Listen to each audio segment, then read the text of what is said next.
before I started training with Jan, I was been like 11th in Kona. I just came third at the African Championships behind Ben Hoffman. The training, it was almost as if the training, I would just train until I sort of my body sort of got too tired to where I just had to take days off. And then I'd just get back on the wagon and train again until my body just said no more. And I suppose that was it. Fundamentally, it was just a lack of confidence. That's David McNamee, and you're listening to the Oxygen Addict Triathlon Podcast.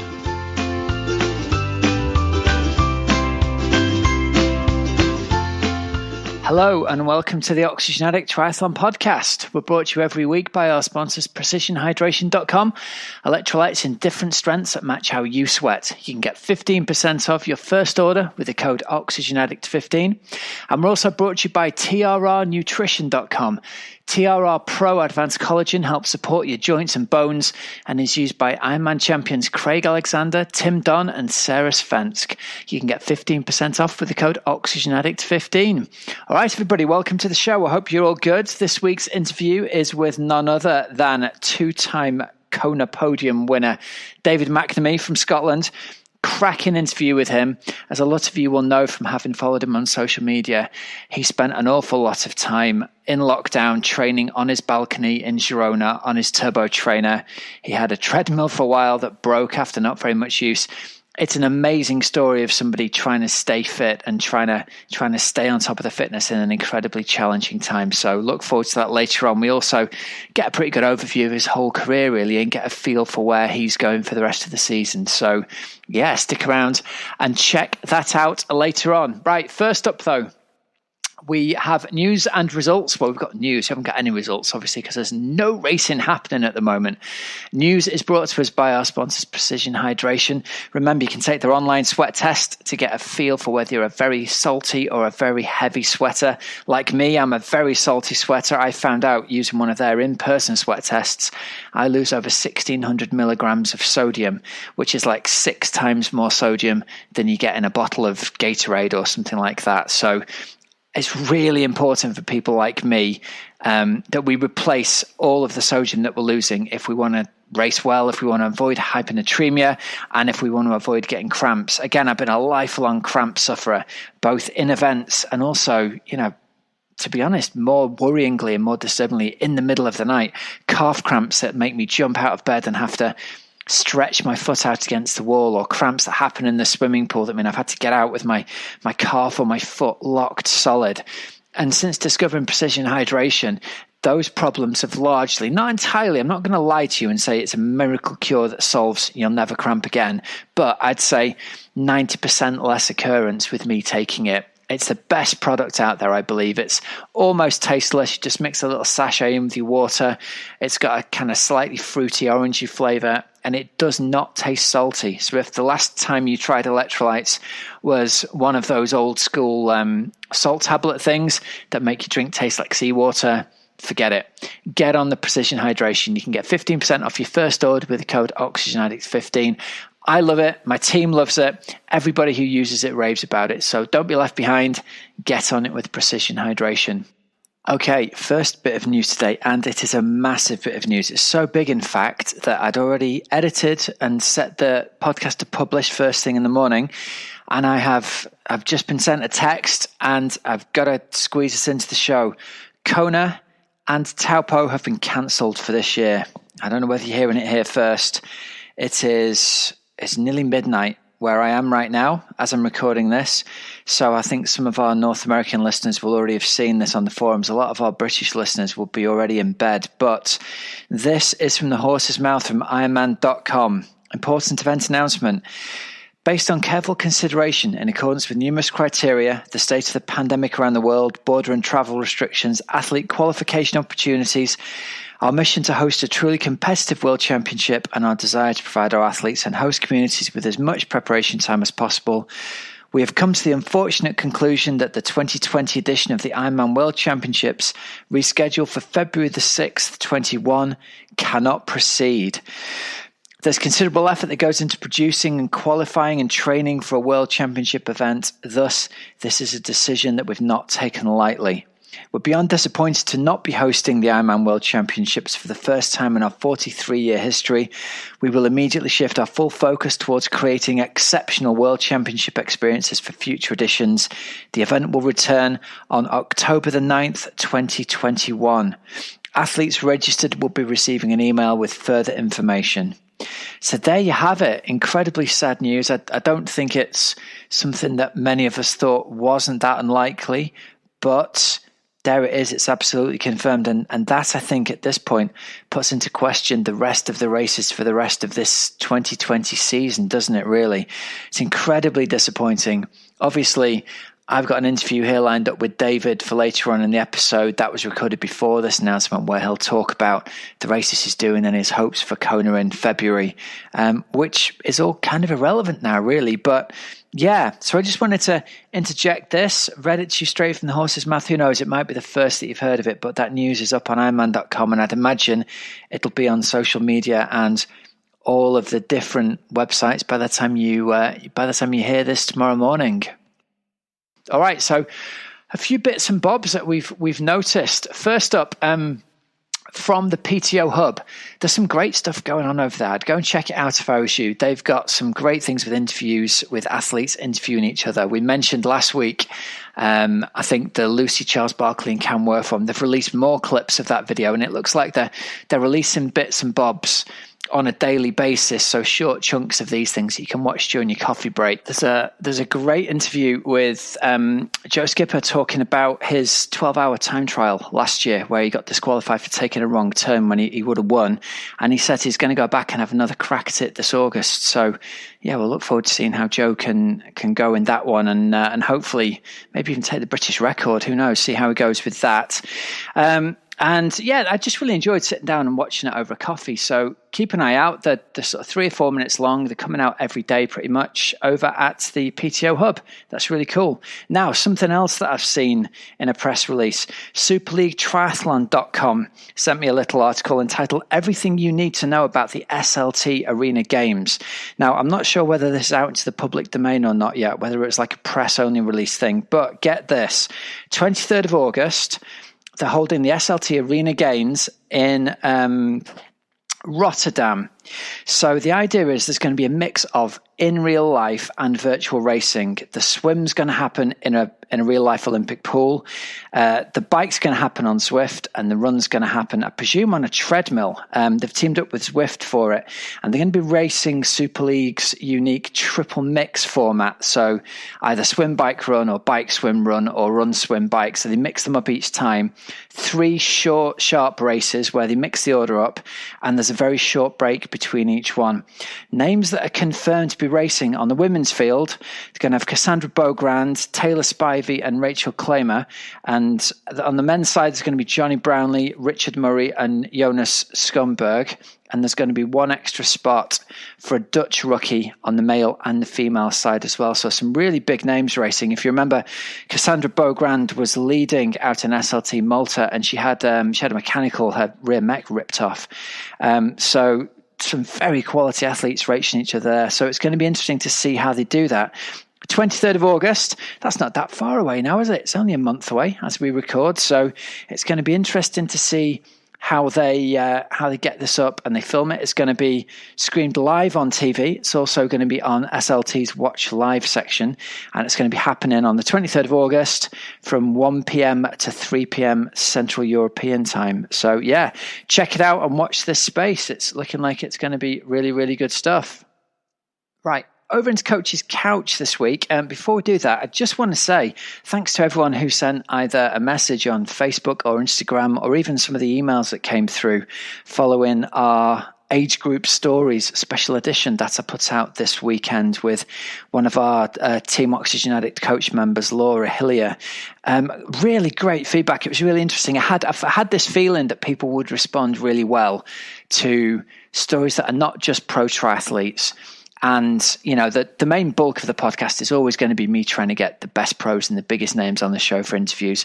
But I've always tried to weave in some of the age group stories along the way, and they've always been really well received. Usually, though, they've been age groupers at the very top of the game. So we've had Charlie Pennington on, and we've had Tom Rigby, and we've had Dan McParland. Ruth Purbrook, people who have been like going to Kona, winning age group races.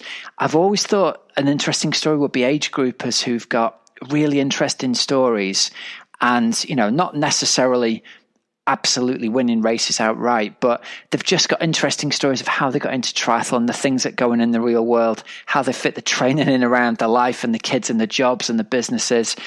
And I was a bit nervous putting out the special edition show, wondering how it would be received. But I've got to say thank you again to everyone who wrote and said that they really enjoyed it, because I think it really seems to have touched a nerve. There were so many people got in contact with me, got in contact with Laura, she tells me as well. And fair play to Laura. It's a big thing to come onto a podcast and talk about your personal life and your medical troubles that you've had and the epics that you've had trying to get through races. So I think she's done a brilliant job of sort of opening up triathlon, being more accessible. There's this image of triathletes, even age group triathletes, as being supermen and superwomen who don't have any challenges and don't have any problems and can deal with everything that life throws at them. And that's true, but we deal with these things and we get through them by getting through them, not by the fact that we don't actually have these challenges and problems in the first place. So I just want to say thank you to Laura for agreeing to come on the show. I'm going to do some more of these shows, I think, over the summer. There's obviously not a huge amount, if any, pro racing going on at the moment, so it might be a good time to get some more age group stories on. So watch this space. So Coach's Couch this week. I'm gonna make this a bit of a self-indulgent one. I'm going to give some shout-outs this week to some of the athletes from our team. I've mentioned to you we've been having our weekly Zwift ride. We've got the OxygenAddict Triathlon Power Hour ride that happens on Tuesday at 7:15 p.m. that anyone can join in with. We're just in the events list in Zwift as one of the official events. So you can just come along and train with me and train with the team, see what our sessions are like. On Thursdays, we've also been doing a mix of either team time trials or time trials. This week, what we did to mix it up, because a lot of the members of the team have been on our what we call the coronavirus plan. They've got no event in the diary. We've had a mix of training that initially, we were really nervous about people training at intensity, and we didn't know how this virus was going to affect the general community. So we really took the intensity of training down. But over the, I think, 18, 19 weeks since we kicked this plan off, we've got more and more confident that we can give our athletes intensity. And we got back to the point where it was appropriate for everyone to do a flat out time trial come FTP test this week. And then a lot of our athletes' cases, it's the first time they've done an FTP test on the bike since coronavirus happened back in March. So there were lots of nervous athletes. It wasn't your traditional, what we call the traditional winter FTP build. They've not been doing lots of hard FTP sessions. In fact, most athletes have only done FTP work for about 2 or 3 weeks in the lead up to this. So no one really knew where they were going to be, but lots of people were reporting that they were feeling really good. So what we did, we organized a meetup in Zwift. We got everyone to submit their current FTP and their watts per kilo. And Andy, my business partner, he organized everybody into a time trial, just like in real life. We left every 10 seconds. And the idea was we did it on the Tempest Fugit course in Zwift. And it was as flat out, as hard as you can go for 20 minutes on your own watch. And then when you finish your 20 minutes, you sat up. So we didn't race all the way to the end of the time trial. And obviously, because everyone was ordered according to FTP and watts per kilo, everybody around you was really similar. So it was really hard to make up the 10 seconds to the athlete in front of you. You were watching the athlete or two behind you, trying to stop them from catching you. It was absolutely brilliant. We had 44 or 45 athletes take part, I think. There were a couple of Zwift mechanicals, we'll call them, along the way. But of those 40 odd athletes who took part, we had 30 people with FTP increases, which is absolutely staggering when you consider that they haven't done an FTP building block. 16 of those people had a 10 watt increase in their FTP or more. 5 of them had a 20 watt increase in their FTP or more. And Andy added it up to be 335 watt total gain. And a few honourable mentions and shout outs here. Steve Bridges had the biggest increase, both in watts and percentage. He had a 27 watt jump, which was 12.5% of his FTP. Matt Smith-Lilly, this is quite honestly ridiculous. His new FTP is now 376 watts, which was a 25 watt increase from where he was before. So great to see Matt getting right back stuck into his training and really getting back in shape. And he's shooting now for a 400 watt FTP, which is just insane. Laura Hillier, again, that we mentioned from the podcast last weekend, she set another new FTP. Sarah Marsden and Natalie Duncombe, they both led the ladies table. They each had a 12 watt increase. Sarah jumped to 232 watts and Natalie to 242 watts. So people doing hard work in a group really works. And I think the magic source of this, the secret sauce, is doing FTP work on your own is really hard. Doing it in a group workout is still really hard. I'm not going to lie to you, but if you're on Zwift, if you've got people around you and they're all doing the same sort of workout, there's an extra bit of motivation there in the workouts, and there's an extra bit of motivation there, again, in the actual test itself. So absolutely fantastic for everybody who took part. I'm really, really proud of you all. You've all worked so hard, and we've really come together, if anything, into feeling more of a team and more of a club and more of a band of brothers and sisters than ever before. I even got an increase in my FTP as well. There's hope for me even. I turned 47 yesterday and I got a jump in my FTP. So I'm only about 10 watts short of my lifetime best fitness at 47. And that's only because my teammates kick my ass every week to get on and do 2 hard sessions a week that, I'll be honest, I probably wouldn't do at this point in my life if it wasn't for my teammates going, come on, coach, get on here and do it with us. So if you need a little bit of extra motivation, first up, get yourself on Zwift. Come join us on the Oxygen Addict Triathlon Podcast Power Hour, Tuesdays at 7:15. You'll absolutely love it, I guarantee. I've got a couple of mates who've just started getting into this. Mark, if you're listening, this is aimed at you.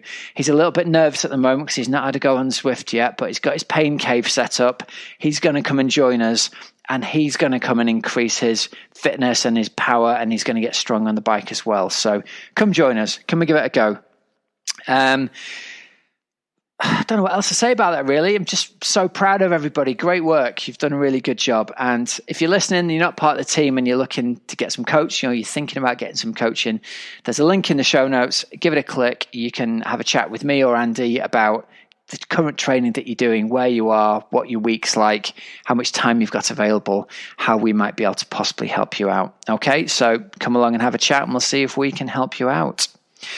Awesome stuff. Right, before we go into the interview of the week, I want to say thank you to our new sponsors, TRR Pro Advanced Collagen. So they're over at trrnutrition.com. You can use the code OxygenAddict15 to get 15% off. These guys make a liquid collagen supplement for triathletes who are serious about sport. It's aimed at everybody, all age groups. I think it's particularly great for old guys like me because I think I've mentioned my Achilles tendons have been creaking and my knees have been creaking a bit.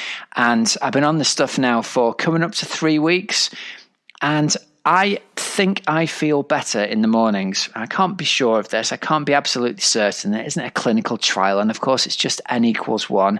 But from a guy whose Achilles tendons have been incredibly sore and really difficult to walk down the stairs first thing in the morning until I get warmed up, I've been feeling better and been feeling much less of that over the past 3 weeks, and increasingly so as time goes on. Now, when they sent me a sample pack, they said, look, here's a month's worth, take it, report honestly what you feel and how it feels. If it makes a difference, great, talk about it. If it doesn't make a difference, great, be honest about that as well. So I respect them for that. They said it'll take about a month to notice the differences. So I feel like I'm starting to see the difference. And if you're struggling with sore ligaments, sore tendons, if you just want to take a little bit of extra care of yourself, I think it's a great product. Each shot's got 10,000 milligrams of marine collagen in it, and they've also got stuff in like glucosamine, turmeric, ginger, vitamin C, copper, other stuff that's shown to help support joint and bone health. So it can't help. It can't hurt, can it? Taking this stuff. I was introduced to it via Craig Alexander and Tim Don, and we did interviews with them, and they're both sponsored by them. And then we did an interview with Sarah Svens, because she's sponsored by them as well.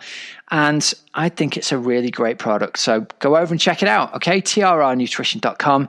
Use the code OxygenAddict15 for 15% off. And here we go, over to our interview of the week with David McNamee. Hi, David. Welcome back onto the podcast. How are you doing today, man? Yeah, I'm good. It's nice. Right now, I'm back into like a regular training routine, which after so many months of just sort of trying to maintain fitness more than anything, it's nice to sort of feel like I'm back and actually training towards a goal. Yeah, I bet. I mean, one of the interesting things about watching you during lockdown was your Instagram account is the most real thing that's out there. I can't remember who I interviewed the other day who said basically exactly that. Like, look at David McNamee's Instagram account. That's what real triathlon's like. It's not these perfect photographs every day. It's being stuck and it's being doing what you can and trying to get through. So you were totally stuck in your apartment for how many weeks was it for? 7 weeks, I think. I think it was like 50 days, basically. Wow. Where you were stuck literally indoors. And for the first 2 weeks, I had a treadmill, but that broke. Yeah, you should never buy a €300 treadmill, basically. Well, perhaps the guidelines there being if you're a Kona podium finisher, you shouldn't buy a €300 treadmill. Perhaps be all right for the rest of us. Yeah, God. Oh, it was crazy because here we literally had basically like a 6-hour warning. It was like Saturday night, so it was like tomorrow morning we're going into a state of alarm, which basically means going outside, except under certain circumstances, is illegal. It's banned. Wow. So literally that night we had to try and find a treadmill somewhere, and we managed to get one, like a second-hand one.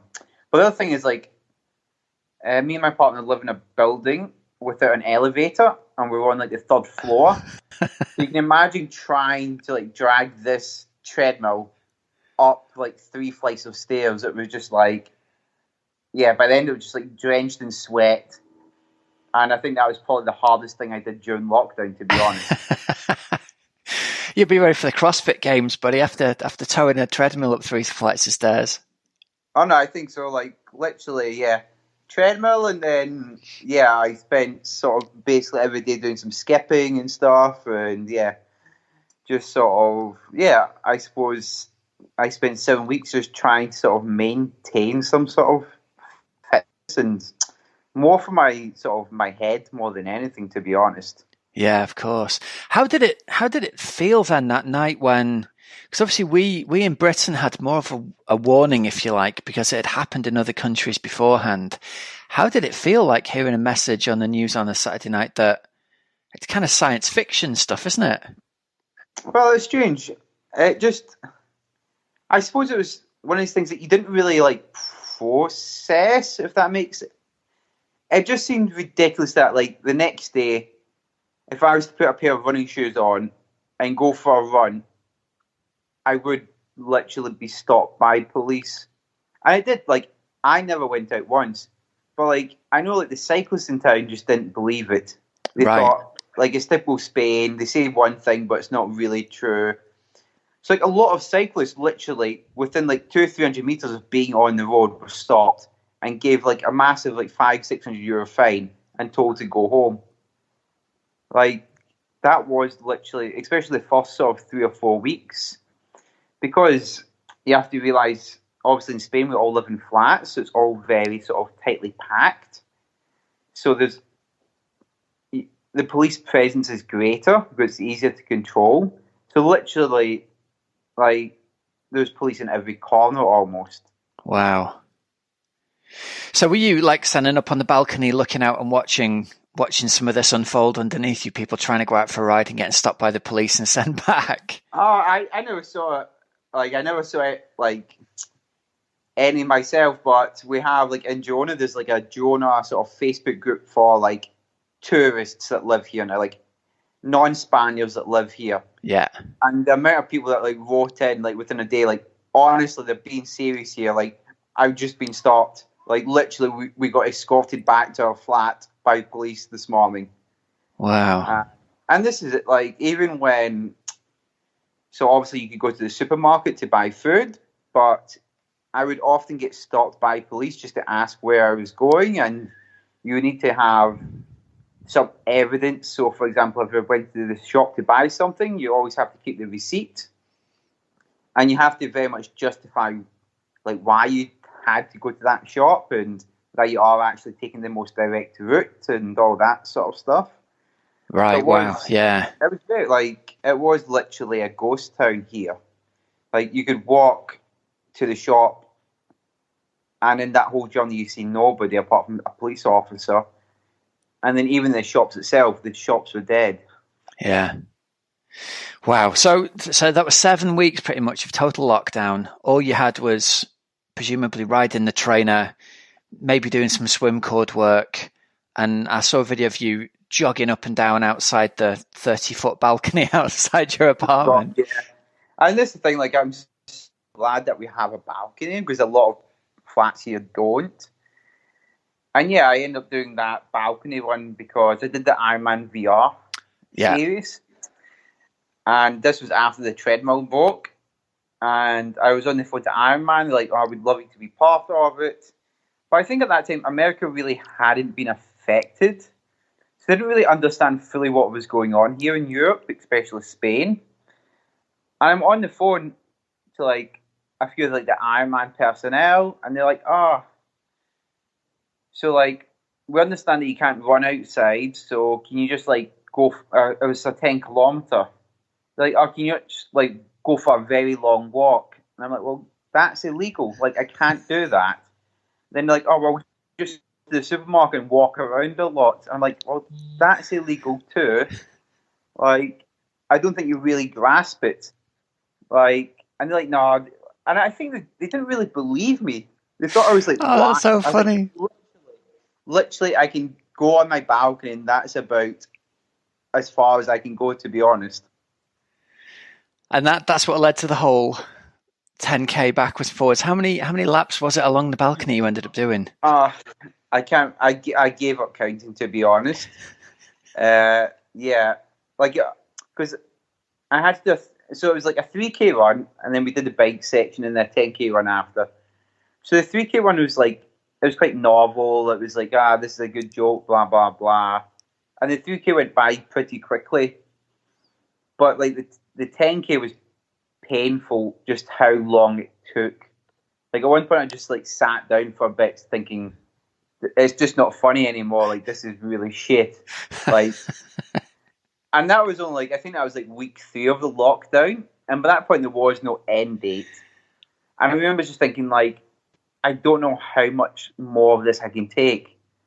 Like, this is just like, I just want the freedom to, like, go outside and even just walk where I want to walk. Not even like exercise, but I just want to go out and walk somewhere that's not the supermarket, which is 200 meters away. Yeah, I can believe it. And it's how long was it before you get any sort of sense of when the lockdown would end? How long were you in that sort of, we just don't know when this is ending phase for? To be honest, nothing. But we didn't. So initially, it was called for 2 weeks, right? And then on the second week, they're like, no, we have to extend it for another 2 weeks, and it just kept on rolling out and rolling out. So it wasn't until the week before that we actually knew that it was ending. So, like, it got to the point where I just, like, stopped watching the news and stuff because you had your hopes up every single week. And then, like, every week I'd like, no, we're extending it. And, yeah, to be honest, I just sort of, I suppose I started just, like, focusing on what I could actually just control. And that was just trying to, like, improve my biking, trying to keep some sort of general fitness, and then just do sort of other things with my time, like read books and stuff, and just sort of keep myself occupied. How much time did you spend riding your bike during that period? What were you doing on a sort of daily or weekly basis? So we were doing like roughly 20 hours a week on the turbo. Wow. Okay. And that was a mixture of just sort of riding steady, but I also did some structured workouts and then some Zwift racing just to keep sort of my sanity. And then, so I'd always generally do that in the morning, and then in the evening I'd try and do something else like swim cords or like some skipping, some gym work, just to sort of keep some sort of like training structure. And how was it when you finally got released and you were allowed back out into the wild again? What was that first run like? Oh, it was beautiful. Like, and this is it. It was actually the first time the majority of people had been allowed out to their homes, apart from to the supermarket. So, like, Girona's quite an active city, but mainly cycling, not for running. But literally, I think there's a population of 100,000 here, and I think like at least a good 25,000 people were out running that morning. It was like chaos, like literally, because it was like for a lot of it, and especially the children. So if you were under 16, that was roughly the first time you'd been allowed out for 7 weeks. Wow. So you have to realize that the children here weren't allowed out. Not at all. Not at all. For 7 weeks, if you were under 16, you weren't allowed out. It's hard to imagine how kids would deal with that. I've got an 8-year-old here, and he goes nuts if he doesn't get out once a day. Yeah. You know, how did it affect them? Have you got any friends with young kids and talk to them? I have some with children, and they both said the same thing: is that actually, so when they were finally allowed out, they were very excited, but they were worried. Both of them, they were worried about their children because after a few days, they realised that the children they didn't want to go out at all. Like, right. It was just strange. Like, generally, like both of their children, they're very active outdoors. One plays basketball, and they were worried that, like, literally, they were having to force their children to go outside now because, like, the children were so conditioned to being indoors, right, that literally they were almost like scared to go outside. Wow, really? And there's still so much. Like, there's a lot of fear still in Spain. And I think I think that's sort of very much, you can see it within the children, is that, like, I know, like, especially one of my friends who's very worried about his child, in that the child literally is the kid that wants to be outside all the time playing basketball. But for a good couple of weeks, he was almost like forcing the child out the door. Right. It's just sort of, so I suppose, it's massively affected children, and that's why there's such a fear here that there'll be another sort of spike and we'll end up indoors again. Yeah. Well, I mean, moving on to that, have you thought, sort of moving forwards, will you stay in Girona and, like, obviously I think the word expectation is the wrong word, an expectation of a second wave, but there's obviously a very real fear of that happening, and in terms of planning for what will happen in that instance, are you guys going to stay in Girona, or have you got sort of contingency to move somewhere where it might be a little bit less? Yeah, we've thought about that, and the problem is it's difficult in that my partner has a big family and they all live very close here. So, I think we would end up staying. I think I would definitely be buying a more expensive treadmill.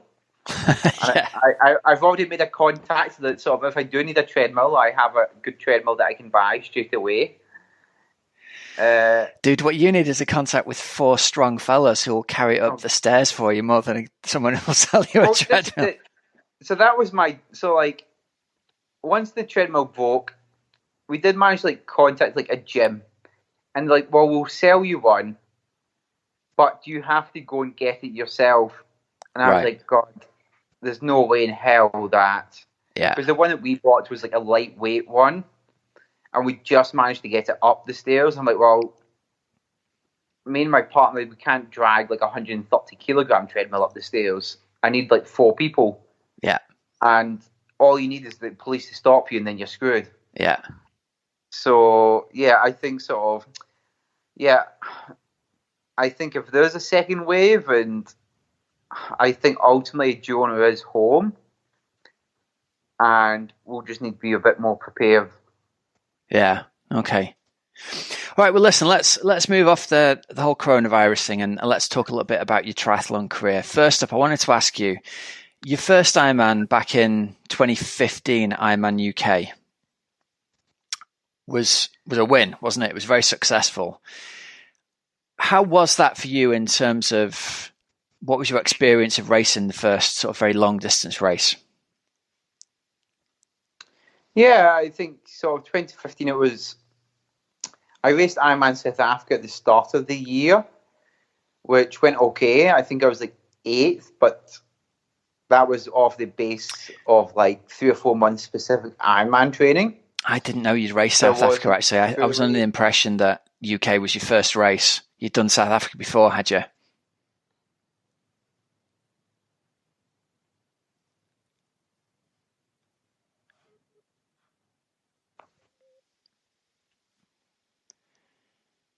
Oh, I'm back. We're back again. That's all right. We had a connection failure. So yeah, mate, I was just saying, I thought that UK was your first full distance race. It was actually South Africa, was it? So it was South Africa in March that year, and that went okay, but I sort of like did the classic go out too hard and blow up, just because, especially in the marathon, coming from the ITU, like I ran the first 10K in South Africa in 35 minutes. Oh, like that's a gift that keeps on giving, isn't it? And the thing is, like, I was running along, it didn't feel hard, it felt very comfortable, and compared to ITU it was super easy. But yeah, between 20 and 30K, it was a little bit faster than walking. So I learned my lessons, and then Ironman UK and to win that was an incredible experience. It sort of gave me the confidence that I could do well in Ironman. It was one of these sort of classical, brutal British races where it's such a tough course, Bolton, and it was such shit weather, especially at the start. Was that the day it really booted down? It really hammered down for the first hour on the one of the years when that's happened.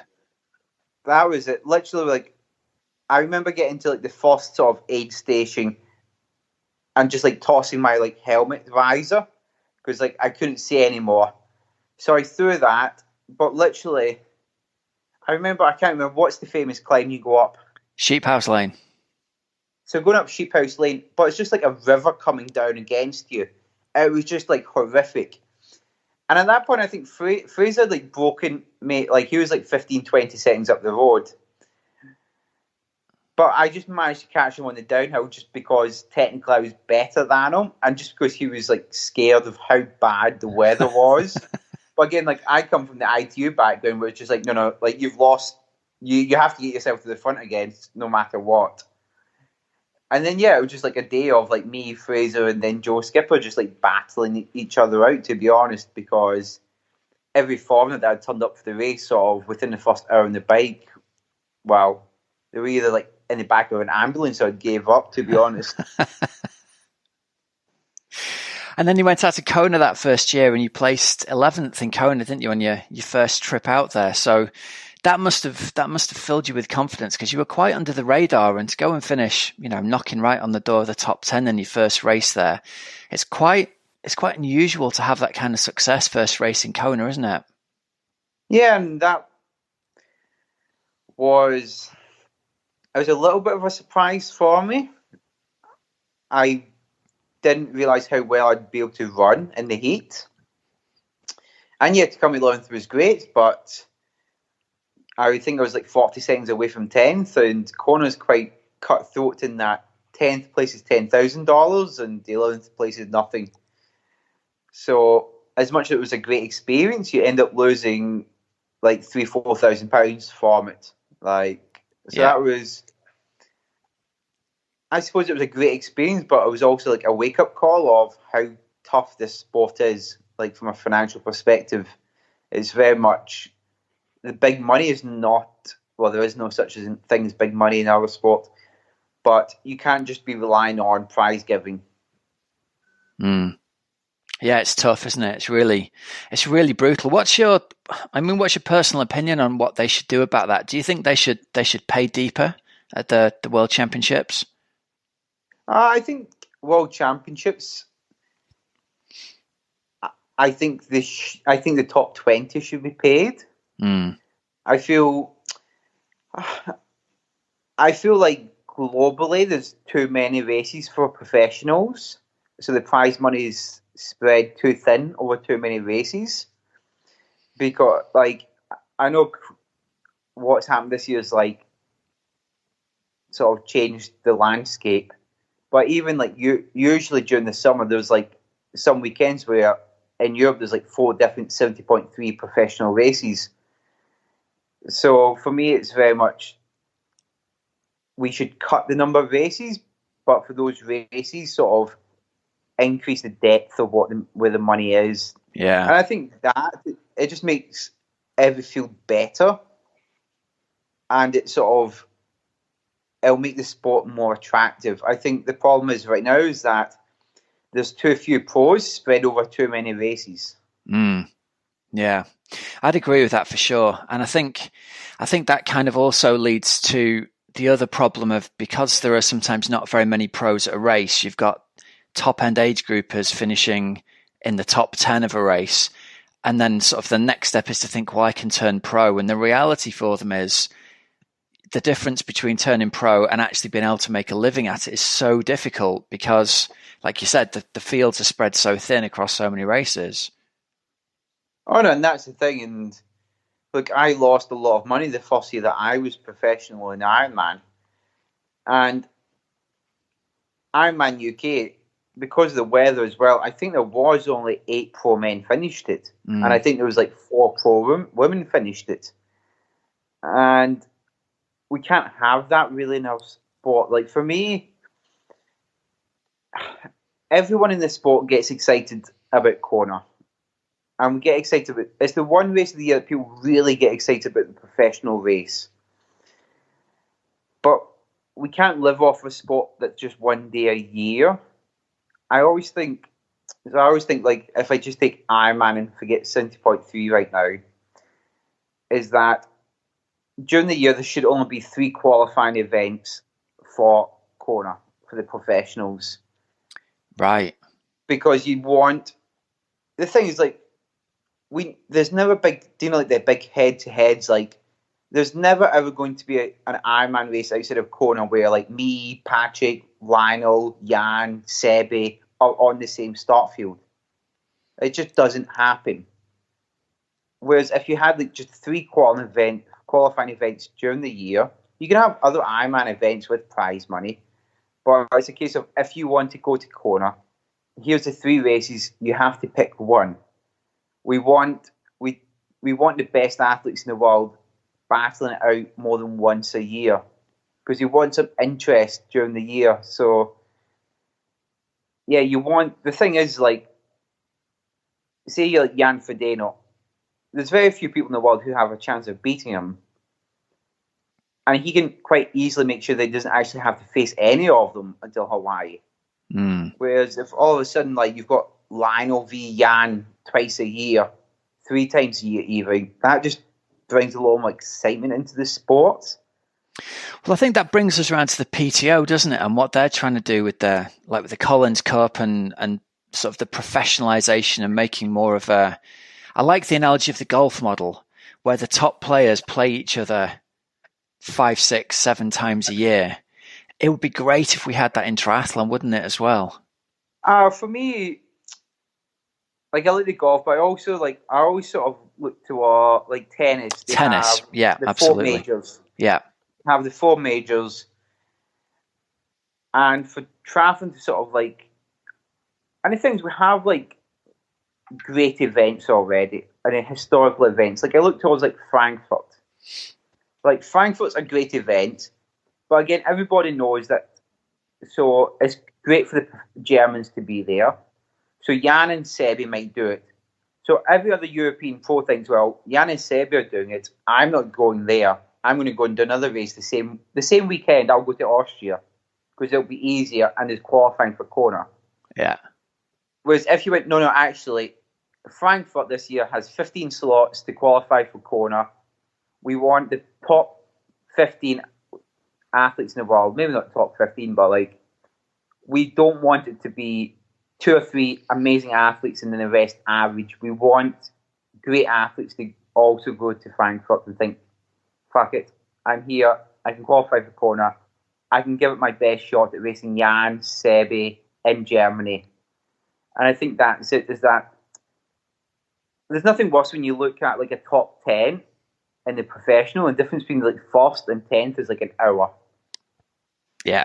Like, it's basically like how many tennis tournaments would you watch where literally you have like the 2 finalists that are close, but to get to the final, they've won 6-love, everything.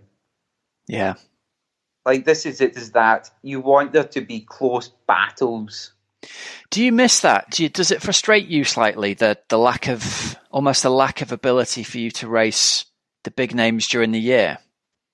I think sort of coming from ITU, and ITU we raced each other like 8 times a year. I think one of the reasons I do well in Kona is because I get excited about racing in a large, strong field.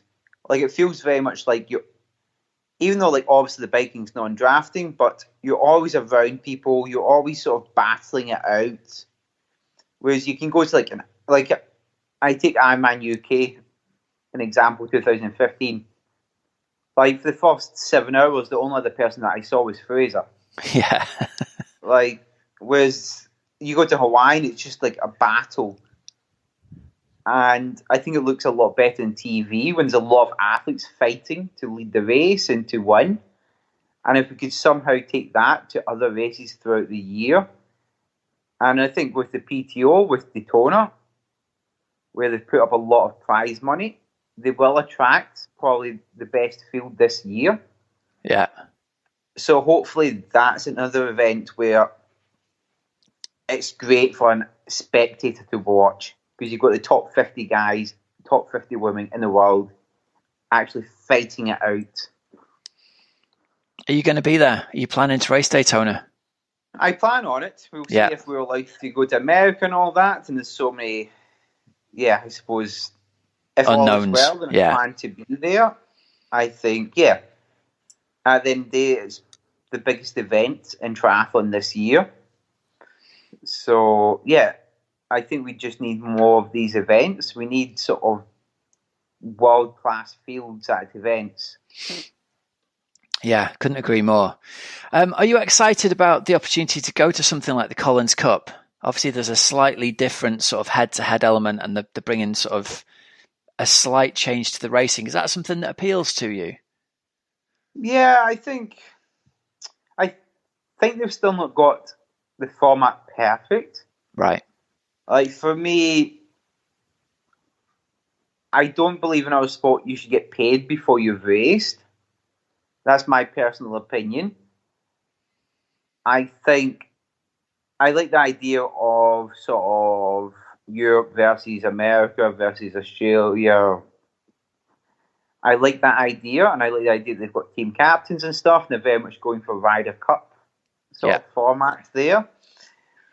But I feel like with the money that you're paying people to appear, you should be like, well, the prize for the first team is this, the prize for the second team is this, just to make sure that you fight it out to the death no matter what. Because ultimately, at the end of the day, if you're having a bad day and there's no prize money on the line, you've already been paid, it's very easy for someone to like sort of sandbag it and just be like, well, I'm going to look as if I'm trying, but really deep. There's a difference between trying and really hurting for it. Yeah. And I think if there's a lot of prize money in the line and you feel like you're letting down your team, then that's when you really hurt, and that's when you'll see the best performances.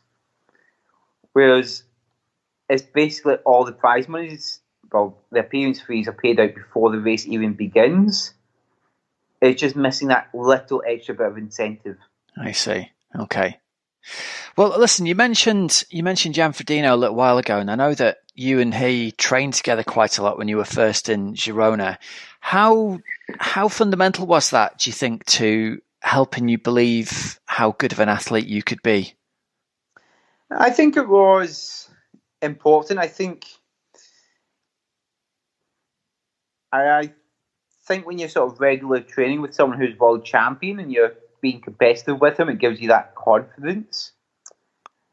I think the biggest thing I learned from Jan was that sort of, I think previously sort of in my Ironman training, I'd just been sort of doing that little bit too much, and that I just kept on pushing and pushing it, never let my body rest. I think sort of coming from ITU to Ironman, I just thought, well, you just add more and more volume, and that's how you do it. Okay. And I think that's the key thing that I learned during that period was actually he's a world champion. He's very happy with like once a week just going to the swimming pool and training in the pool, and that's him done for the day. Whereas up to that point, I was very much, no, you want to be doing 5 or 6 hours every single day. Okay. Because you hear about sort of, and this is the thing, you hear about people who do like the big, massive 40, 45-hour training weeks and stuff and all this epic shit. But you don't want to be the person bragging on social media that you went for a 5K swim and just sat around for the rest of the day. Yeah, exactly. But that's what it takes. It takes the ability to, and the confidence to go, my body needs this once a week. Take the foot off the gas and let it recover.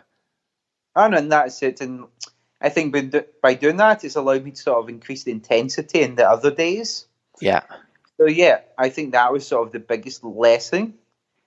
Because before I started training with Jan, I was been like 11th in Kona. I just came third at the African Championships behind Ben Hoffman. And I was having good performances, but the training, it was almost as if the training, I would just train until I sort of my body sort of got too tired to where I just had to take days off.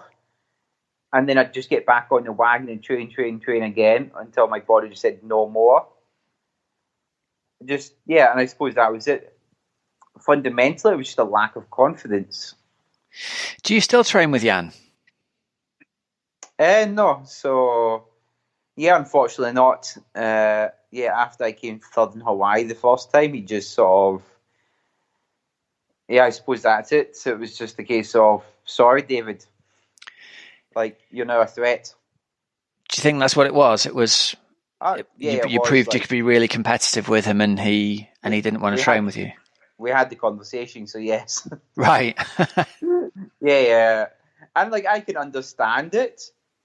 For me, it was very sad, like because I really enjoyed training with Jan and stuff, and I suppose for me it was disappointing, but obviously I learned a lot, and I still sort of the following year was back in the podium. Yeah. So you've had 2 podiums at Kona, 2 third places. Obviously, our eyes were on you from a UK point of view for the podium again in 2019, and hopefully the top step, and certainly to be pushing Jan and and everybody really. And it didn't happen for you in terms of your body. You were really sick, weren't you, come race day? Yeah, so I arrived in Hawaii in better shape than I had been in the previous 2 years. And the first week went perfect in Hawaii. I always go 2 weeks before. And then, Monday and race week, I remember waking up, and usually race week, you wake up, you're full of energy, you're excited. But I just woke up and just felt flat. But at that point I wasn't too worried. And then I had like a brick session that day, like a short brick session. So I was like an hour on the bike with like 2 by 10 minutes at race pace, and then an 8-kilometer run off with the first 4 kilometers at race pace. So like the bike again just felt like flat. It wasn't awful. It wasn't good. It just felt flat. But then, the run it was just like awful from the start. Like I remember running along. It was on the Queen K. We did it. And within like 500 meters, I was like, something's wrong here. And I was going at the correct pace, but I wasn't feeling easy. And then then all of a sudden, like, I started like shaking. I got like shivers. So I'm like running along. It's like 35 degrees, 80% humidity, and I'm like, I'm cold. Like I'm at the point like I'm cold. Wow. Like I'm just like shaking. Yeah. And then I was there with my coach, and sort of it was like, oh, stop. And I sat, and like there's like a barrier at the side of the road, and I'm sat in the barrier, and I'm just like shaking. I'm like, what the hell's going on here? And then I got back to like the car, and then like the rest of the day just feeling like shit, and then the next day just waking up and feeling like awful.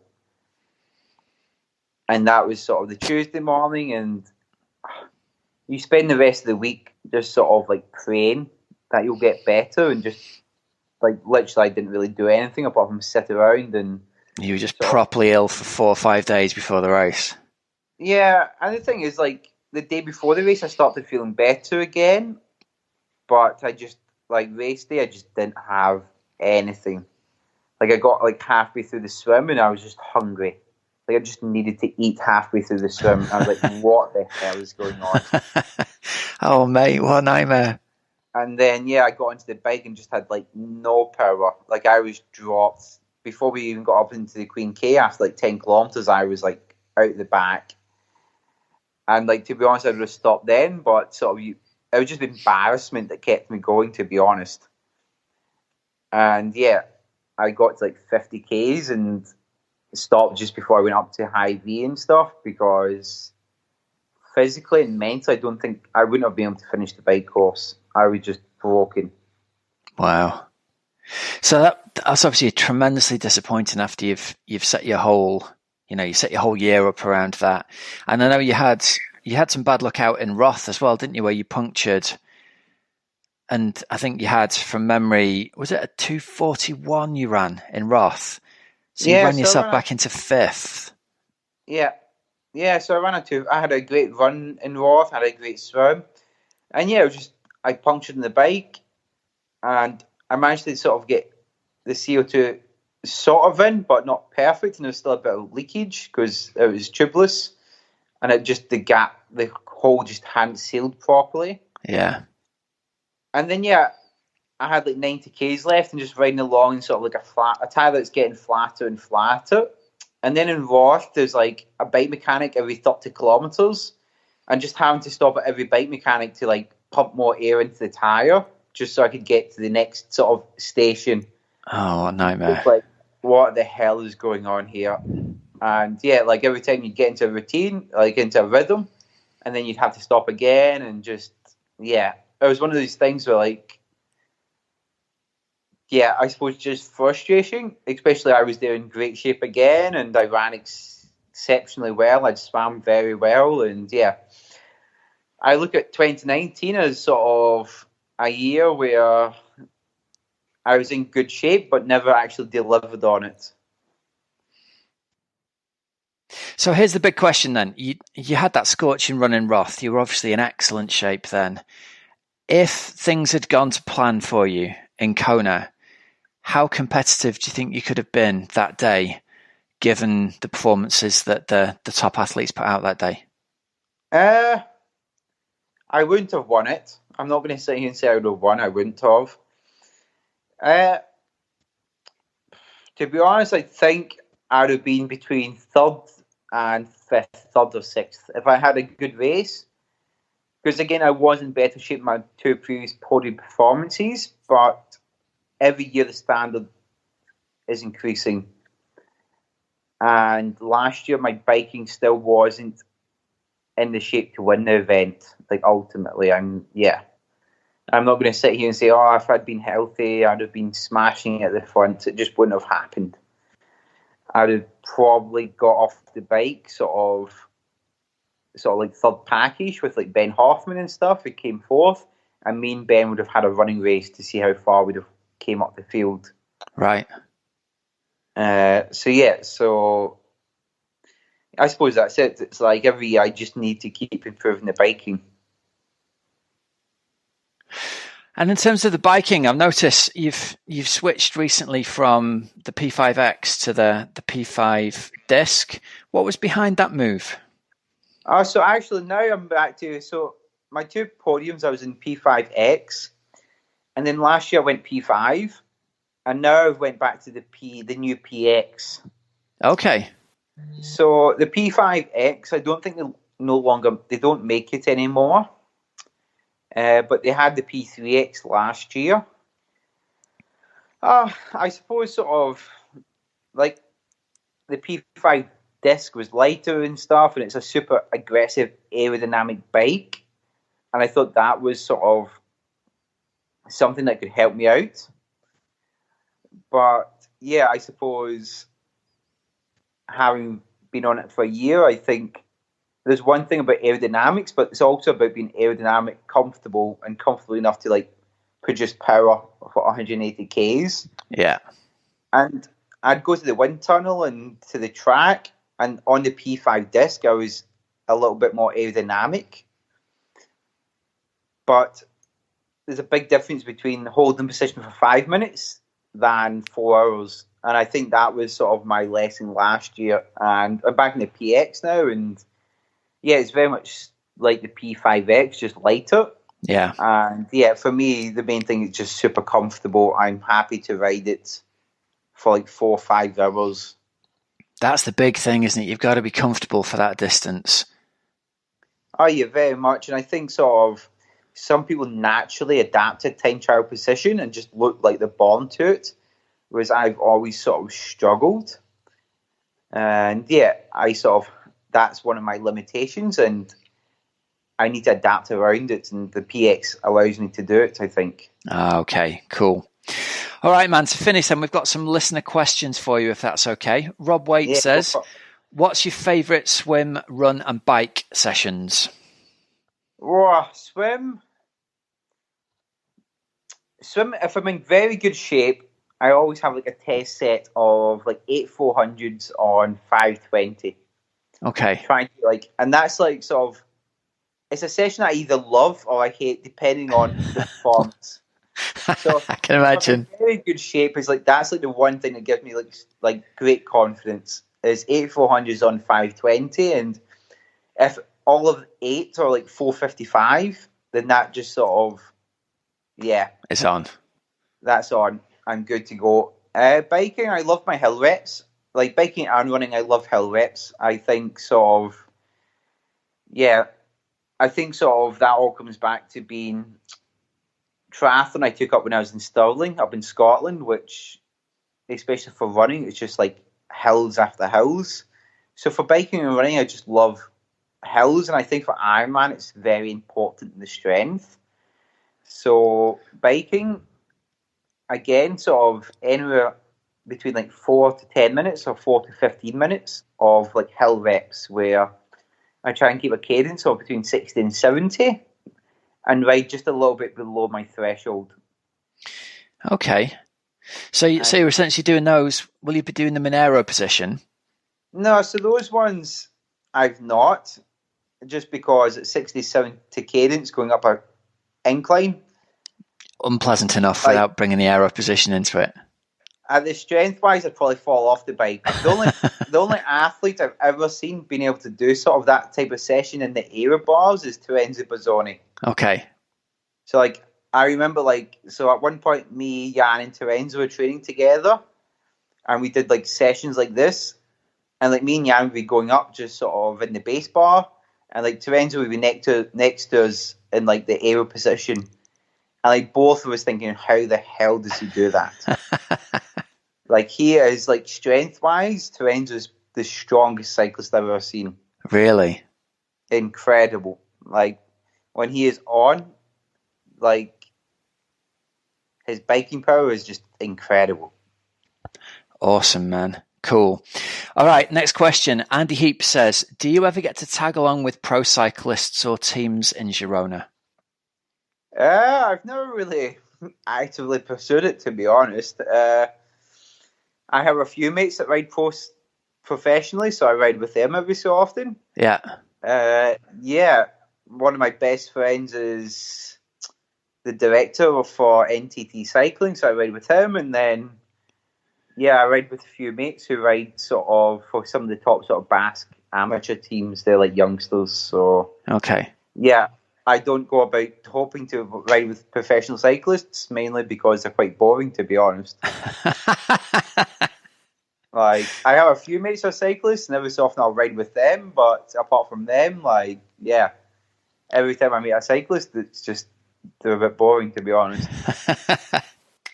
All right, Maria Milton says, how was your Catalan?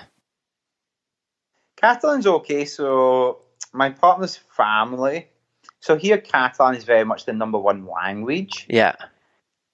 So with my partner's family, they generally only ever speak in Catalan. Spanish is it's not difficult for the grandma it's difficult because she just hasn't spoken it for 50 years. So I can understand Catalan mainly, but with my partner's family, I always respond in Spanish because I'm just a lot more comfortable speaking Spanish to them than they know I understand when they speak to me in Catalan, but I'm just uncomfortable to speak back to them in Catalan. Okay. So, my Catalan's okay. I can understand. I can read the newspapers and stuff. But to have a conversation, I always sort of generally respond in Spanish, even if I understand the question in Catalan. Got you. And the last question from Laura Hillier is, can she come for a holiday in Girona, please? Well, everybody can come. They can come and stay with me. I think my partner would be a bit pissed off. Oh, brilliant, mate. Well, listen, that seems like a pretty decent place to leave it. Last thing, what are your plans for the rest of the season if it turns out you get to do some racing and you can travel? So my plan is, I'm thinking about the Ironman Nice. Okay. So I've always wanted to do it because it's such a hard bike course. And for me, I really like racing nowadays in Spain and France because even though I'm not the best cyclist, I love an honest, fair race. And Hawaii is a fair race because it's so well marshalled. But you go to a lot of these sort of races around Europe, and there's so much cheating and bollocks that goes on with regards to drafting, but also you'll see like people just like intentionally try and speak to like the motorbikes just so they slow down and like they're like, oh, do you have a question? And it's just bullshit just to sort of draft for a while. So I love sort of in Spain and France because outside of Ironman Barcelona, they all have like really super tough bike courses. And I remember like speaking to like the guy who designs the Spanish courses, and he said, look, my only aim is to get a mountain within the first 10 kilometers because I'm sick fed up. So like that's one of the reasons I want to go to Nice is that I do love climbing, but it's just such an honest, brutal race by the looks of it. Yeah, it really is, man. It's sort of like, like it was like Bolton. I loved the Bolton race because it was just honest. Yeah. And for me, that's sort of what Ironman's about. The Nice course is great because you just, from the, after the first 5K down the promenade, you're just in the wilds. You're up into the mountains and there's nobody around for the whole 180K. There's one little out and back section where you pass the riders, but it's just like being in the middle of, the national forest, essentially. You love it, man. Oh, no, so I think, so it's only a 5-hour drive away. So I plan to go there next week just to see the course, to be honest. Nice. Good. Get down and see it. Yeah. So I just love those types of courses. I loved doing Lanzarote a couple of years ago. Like, I just love those sort of honest, hard courses where very much it's just fair and honest racing. It's very much, those are the courses that really push you to the limit. Yeah. It's you and nature and the elements more than it is against tactics. Oh, yeah. And that's the thing. And like, I suppose that's it. I hate going to races where you never know how fair the pro race will be, to be honest. Like, and the thing is, it's not always the front of the race. Like, but every so often, like, you get caught by a pack of like 6 people that have literally been doing like chain gang. That must be extremely frustrating for you. It is, and that's why, like, that's a part of the reason I really like Hawaii is that it's so well marshaled. Yeah. But yeah, like this is the thing is that there are people that will try and cheat in our sport, sadly. So yeah, and it's not the thing is it's not generally the people right at the front of the race, but there is nothing more frustrating than say it's a 90k and it's an hour and back and you get to the 45k turn point and you're going back and then all of a sudden you see like a pack of 10 and the guy in the front's smashing himself, but literally like the people like sat like 5 meters behind him. And like I remember racing Barcelona 70.3 last year, and that's a brutally hard course, but there is like sections of like out and back which is flat. And I'm leading the race and I come back and Bart Arnott's, he's catching me, and like Bart's an honest racer. So he's second at the front of the group, but he's got like 3 people behind him, literally like 2 meters apart. And he's pissed off and screaming at them, and they just like shrug their shoulders. Yeah. And it's just like, dude, and thankfully Bart ended up winning the race and I was second. But if any of those other 3 boys had sort of won it, I'd have been pissed. Yeah, and understandably so. And the thing is, it's like people that like before the race are very nice and stuff, and after the race, it's like, oh well, that's racing. And you're like, dude, it's not. It's like, what are you doing? Have some integrity. Yeah. Like, do you want to name and shame them on the podcast? No. Like, I'm not the strongest biker. Like, but at least like I'm honest. Like, yeah, this is it. You ride with integrity. It's like this that like even if you're not the strongest cyclist, doesn't mean you can draft. It doesn't mean that you can sort of like try and cheat. And this is the thing, like a lot of Ironman racing at the professional level, at age group level, it's about sort of self-marshalling yourself. There's not 1,000 motorbikes out there marshalling. Thankfully in Hawaii there's a lot. But a lot of it is down to the athletes themselves. And like it's just like, yeah. It's just, yeah, so, some of the stuff you see over the years is just crazy. All right, man. Well, listen, we better let you go. Thank you very much for your time, buddy. It's great to catch up with you again, and I hope you have a fantastic rest of the season. Perfect. Cheers, Rob. Great to get a chance to catch up with David. I've always had an awful lot of time for him. I think he's a fantastic, honest, hard-working athlete. And I love the way he ends there talking about searching out those hard, honest courses because he hates drafting and he hates the sort of the professionality of some people sort of riding to the limit of the enforcement of the rules rather than actually ride into the spirit of the rules, being, actually ride not drafting rather than ride to not get caught drafting. I think he's a quality athlete, and I really hope we get to see him standing on the top step of Kona, and I think we will before too long as well. That pretty much brings us, guys, to the end of this week's show. I hope you've enjoyed it. As always, I look forward to hearing comments on Twitter. We're at OA Tri Podcast on there, or over on Facebook. We're at OxygenAddict Triathlon Podcast, or the same on Instagram, OxygenAddict Triathlon Podcast. Thank you for all your comments over the last week or so. Loved hearing the comments about the Laura Hillier age group interview. It seems like that went down really well with our audience, and people have found that really inspirational. So we'll definitely be lining up a few more age group stories over the coming months for you. And just before we wrap it up, we've got some discounts for you from our sponsors and supporters. First up, Precision Hydration. You can use the code OxygenAddict15 for 15% off your first electrolyte order. At trrnutrition.com, use the code OxygenAddict15 for 15% off their Pro Advanced Collagen supplements. At Thrive.co, you can use the code OxygenAddict10 for 10% off all home blood test subscriptions. And if you're interested in finding out more about triathlon coaching, give us a shout over at teamoxygenaddict.com. There's a link in the show notes there you can click to book a call with me or one of the team to talk about your coaching needs. And remember, there's links in the show notes for all of those sponsors, so you don't have to remember them. Just go to the show notes in your phone, you can click it and it'll take you direct to the offer. Until then, have a great safe training racing week. I'm Coach Rob Wilby, and you've been listening to the Oxygen Addict Triathlon Podcast. See ya.